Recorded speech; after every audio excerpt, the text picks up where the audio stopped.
Parents, students, and teachers get into heated disagreements today during demonstrations outside the offices of Cincinnati Public Schools. As Alexa Helwig reports, CPS's decision to not bring back Walnut Hills High School students to in-person learning is raising ire all the way up to the state capitol.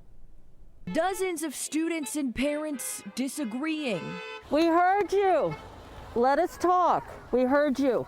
Over distance learning at Walnut Hills High School. Ever since it started, I've managed to get into Walnut Hills and I haven't set foot in the building.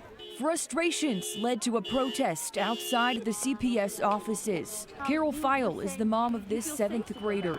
She's calling on the board to let Walnut Hills students come back to school.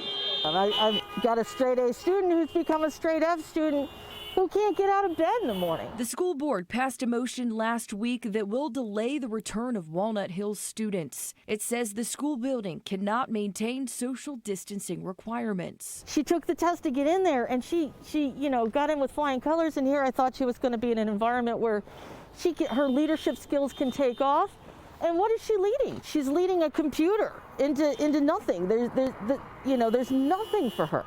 While many stood in front of the offices with signs, others circled the parking lot in their cars. Walnut Hills senior Yusuf Munir led a group of students and parents from several CPS communities.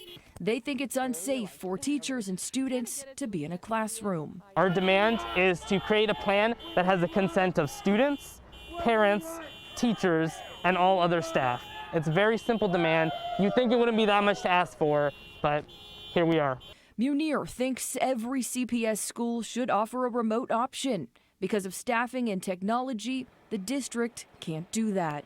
I think it's really clear to see whose demands come from a real concern for their community and whose come from an immense place of privilege.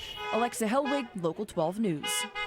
All right, thank you, Alexa. Governor Mike DeWine, during a press conference last night, called out Walnut Hills for its decision. CPS responded to the governor's criticism, saying the school's blended learning model would have required Walnut Hills to follow a different social distancing standard. After an outpouring of concern, the board voted to delay the students' return to class.